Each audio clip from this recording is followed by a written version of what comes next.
Hello बच्चों, good morning. कैसे हो आप? स्टैंडर्ड 7 में आपका स्वागत है। हिंदी चैप्टर नंबर 3 जिसका भाग दूसरा सच्चा हीरा कहानी में हमने अगले वीडियो में देखा था कि यहाँ पर व्यक्ति के ज्ञान के साथ साथ उसके कर्म को भी महत्व दिया गया है। कहने का मतलब कि व्यक्ति में विशेष ज्ञान होना अच्छी बात है, लेकिन वही ज्ञान उसके आचरण में भी होना चाहिए। अगर वही ज्ञान उसके आचरण में नहीं है तो वह निरर्थक है, और यही बात हमने अगले वीडियो में देखी। बच्चों, इस कहानी में हमने अगले वीडियो में देखा था कि चारों स्त्रियां जो है पानी भरने के लिए कुएं की जगह पर जाती है और वहीं पर बैठकर बातें करती है। धीरे धीरे उनकी बात उनके बेटों पर जा पहुंचती है। उन चारों स्त्रियों में एक स्त्री जो सबसे बड़ी है वह अपने बेटे की प्रशंसा करती है और उसने अपने बेटे को गायक कलाकार बताया। कहने का मतलब कि मेरा बेटा बहुत अच्छा गाता है। तो दूसरी स्त्री ने अपने बेटे को क्या बताया? याद है बच्चों आपको? क्या बताया? आधुनिक युग का भीम। और वह कहती है कि मेरा बेटा बहुत बलवान है। जब दोनों स्त्रियों ने अपने बेटे के बारे में बातचीत की, अपने बेटे की विशेष गुण की बात की, तो तीसरी स्त्री भला चुप कैसे रहती? उसने भी कहा कि मेरा बेटा साक्षात बृहस्पति का अवतार है। तो बच्चों, यहाँ तक हमने उस वीडियो में कहानी देखी थी। अब आगे की कहानी हम देखते हैं। तीनों औरतों की बातें सुनकर चौथी स्त्री चुप बैठी रही। उसने अपने बेटे के बारे में कुछ न कहा। पहली स्त्री ने उसे टोकते हुए कहा, क्यों बहन, तुम क्यों चुप हो? तुम भी तो अपने बेटे के बारे में कुछ बताओ।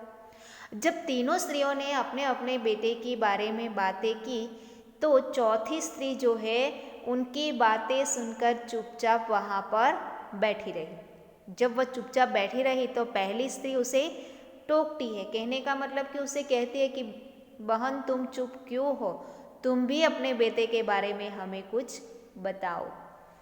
चौथी स्त्री ने बड़े ही सहज भाव से कहा, मैं अपने बेटे की क्या प्रशंसा करूं? वह न तो गंधर्व सा गायक है, न भीम सा बलवान, और न ही बृहस्पति सा बुद्धिमान। जब पहली स्त्री ने उसे कहा कि अपने बेटे के बारे में कुछ बताओ, तो चौथी स्त्री ने क्या कहा? तो कि मैं अपने बेटे की क्या प्रशंसा करूं? क्यों? क्योंकि तुम्हारे बेटे जैसे मेरे बेटे में कोई विशेष गुण नहीं है। बहुत ही सहज भाव से, बहुत ही शांति से उसने जवाब दिया कि मैं अपने बेटे की क्या प्रशंसा करूं, क्योंकि उनमें कोई ऐसा विशेष गुण नहीं है। क्या कहा उसने? कि न तो वह गंधर्व सा गायक है। बच्चों, गंधर्व यानी आपको पता है वह कौन है? स्वर्ग का गायक कलाकार। स्वर्ग में जो अच्छा गाता है वह गंधर्व। इसलिए कहते हैं कि मेरा बेटा गंधर्व जैसा गायक कलाकार नहीं है। न भीम सा बलवान, यानी कि भीम जैसा बलवान बहादुर भी नहीं है, और न ही बृहस्पति सा बुद्धिमान। बृहस्पति यानी कि देवताओं के गुरु ब्रह्मा जी, यानी कि वह ब्रह्मा जी जैसा बुद्धिमान भी नहीं है। कहने का मतलब कि मेरे बेटे में ऐसे कोई विशेष गुण नहीं है। कुछ समय बाद जब वे सब घड़े सिर पर रखकर लौटने लगी, तभी किसी गीत का मधुर स्वर सुनाई पड़ा।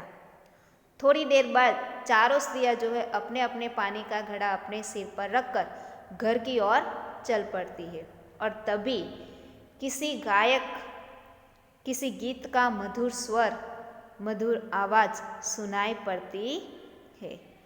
सुनकर पहली स्त्री बोली, सुनो, मेरा हीरा गा रहा है। तुम लोगों ने सुना? उसका कंठ कितना मधुर है। जब किसी गीत का मधुर आवाज सुनाई देती है तो पहली स्त्री कहती है, अन्य स्त्रियों से कहती है, यानी कि वो तीनों स्त्रियों से कहती है कि आपने सुना कितना मधुर गाता है? मेरा हीरा गा रहा है। कहने का मतलब कि मेरा बेटा गा रहा है। उसका कंठ, उसकी आवाज कितनी मीठी है, कितनी मधुर है। वह लड़का गीत गाता हुआ उसी रास्ते से निकल गया। उसने अपनी माँ की ओर कोई ध्यान नहीं दिया। देखो, उसका लड़का सामने से गाता हुआ दिखाई देता है, लेकिन वह अपनी माँ को देखता तक भी नहीं है। वह गीत गाता हुआ उसी रास्ते से चला जाता है। उसने अपनी माँ की ओर ध्यान भी दिया नहीं। कहने का मतलब कि उसने अपनी माँ को अनदेखा कर दिया। वह अच्छा गाता था, वह अच्छी बात है, उसमें ऐसे विशेष गुण हो गए कि वह मधुर गाता है, मीठा गाता है, लेकिन उसने अपनी माँ की तरफ जरा भी ध्यान दिया नहीं। वह अपनी माँ को अनदेखा करके उसी रास्ते से चला गया। इतने में दूसरी स्त्री का बेटा उधर से आता दिखाई दिया। दूसरी स्त्री ने उसे देखकर गर्व से बोली, देखो, वह मेरा लाडला बेटा आ रहा है। शक्ति और सामर्थ्य में उसकी बराबरी कौन कर सकता है। देखो, पहली स्त्री का बेटा गीत गाता हुआ उसी रास्ते से गुजर जाता है, यानी कि चला जाता है, और तभी दूसरी स्त्री का बेटा वहाँ से आता है और उसे देखकर दूसरी स्त्री गर्व से, अभिमान से कहती है कि देखो, मेरा लाडला बेटा आ रहा है। लाडला बेटा कहने का मतलब कि मेरा प्यारा बेटा आ रहा है। देखो, वह कितना बहादुर, कितना शक्तिशाली है। शक्ति और सामर्थ्य में उसकी बराबरी कोई कर सकता नहीं है, उसकी तुलना कोई कर सकता नहीं है। मेरा बेटा बहुत बहादुर है। वह यह कह ही रही थी कि उसका बेटा भी उसकी ओर ध्यान दिए बिना ही निकल गया। देखो, दूसरी स्त्री ने भी अपनी माँ की और दूसरी स्त्री ने भी अपने बेटे के बारे में प्रशंसा तो की, लेकिन दूसरी स्त्री के बेटे ने भी अपनी माँ की ओर जरा भी ध्यान दिया नहीं। वह भी अपनी माँ को अनदेखा करके उसी रास्ते से आगे निकल गया। और तभी तीसरी स्त्री का बेटा भी उधर से आता है। वे कुछ आगे बढ़े तो एकाएक तीसरी स्त्री का बेटा उधर से संस्कृत के श्लोकों का पाठ करता हुआ निकला। देखो, दोनों स्त्रियों के बेटे वहाँ से उसी रास्ते से आगे निकल गए। अब ऐसा हुआ कि तीसरी स्त्री का बेटा भी वहीं से संस्कृत के श्लोकों का पाठ करता हुआ उसी रास्ते से आता है। उसके उच्चारण से ऐसा लग रहा था मानो उसके कंठ में साक्षात सरस्वती विराजमान हो।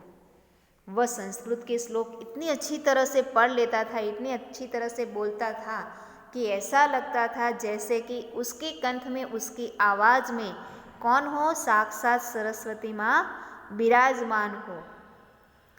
तीसरी स्त्री ने गदगद स्वर में कहा, देखो, यही है मेरी गोद का हीरा।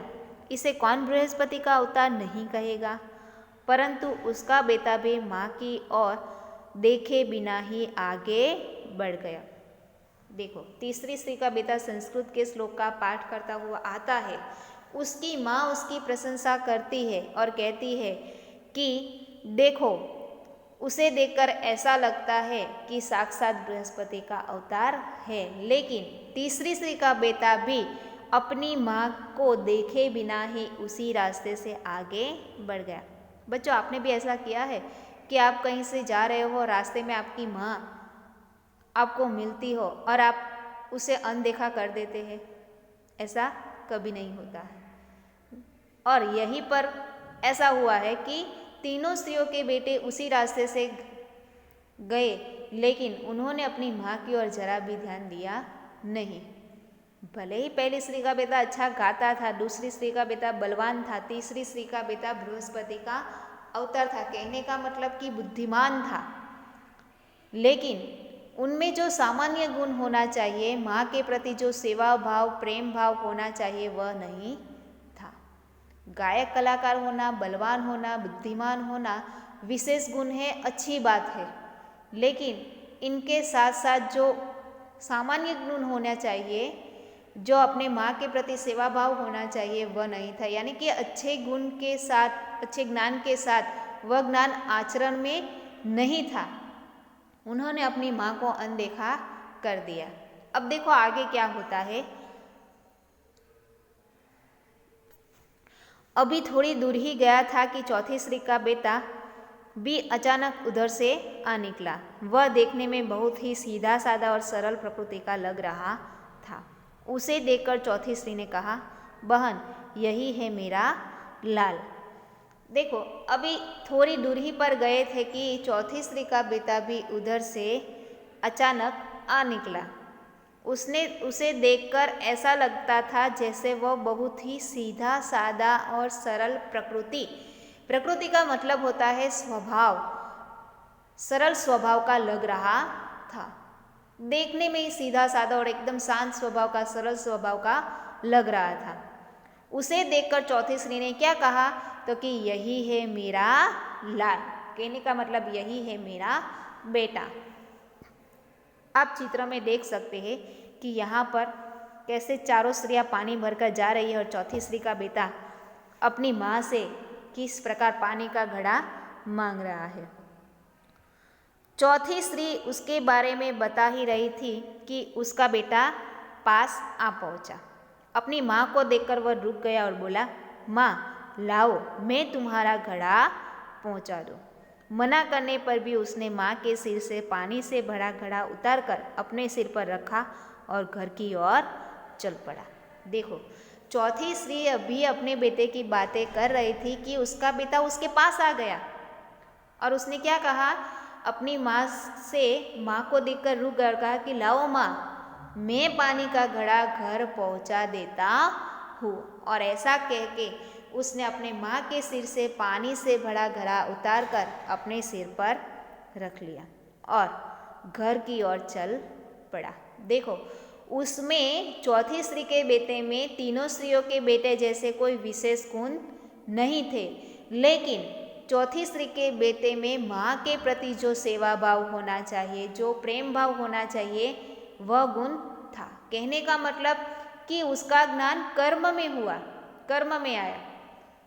उसका ज्ञान कर्म में, आचरण में आता है। कहने का मतलब कि वह अच्छे स्वभाव वाला था।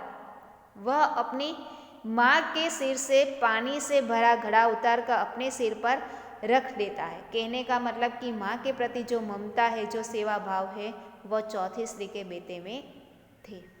आगे देखें, तीनों औरतें बड़े ही आश्चर्य से चौथी स्त्री के बेटे को देखती रही। देखो चौथी स्त्री ने अपने बेटे के बारे में पहले भी कहा था कि मेरे बेटे में ऐसे कोई विशेष गुण नहीं है कि मैं उसके बारे में आपसे कुछ बातें करूं।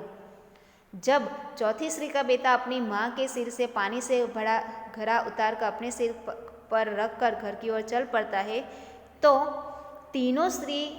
तीनों औरतें बड़े ही आश्चर्य से चौथी स्त्री के बेटे को देखती रहती है। एक वृद्ध महिला जो बहुत देर से इन औरतों के पीछे चलती हुई इनकी बातें सुन रही थी, पास आकर बोली, देखती क्या हो, यही सच्चा हीरा है। देखो एक वृद्ध महिला, वृद्ध स्त्री, आप इस चित्र में देख सकते हैं कि एक वृद्ध महिला जो है, वृद्ध स्त्री जो है, इन चारों स्त्रियों के पीछे चल रही थी और उनकी बातें सुन रही थी। जब उन चारों स्त्रियों की बातें सुनकर उसने कहा कि इन चारों स्त्री के बेटे में चौथी स्त्री का बेटा जो है वही सच्चा हीरा है। तो बच्चों, इस कहानी में चौथी स्त्री का बेटा जिसमें कोई विशेष गुण नहीं है, फिर भी उसके दिल में माँ के प्रति जो ममता और सेवा भाव है, वही उसे सच्चा हीरा बनाती है और वही सच्चा हीरा है। तो बच्चों, यहाँ पर प्रश्न पूछा जाता है कि ये सच्चा हीरा कौन है, तो कि चौथी स्त्री का बेटा ही सच्चा हीरा है। बच्चों, इस वीडियो को बार बार ध्यान से सुनिए और समझिए।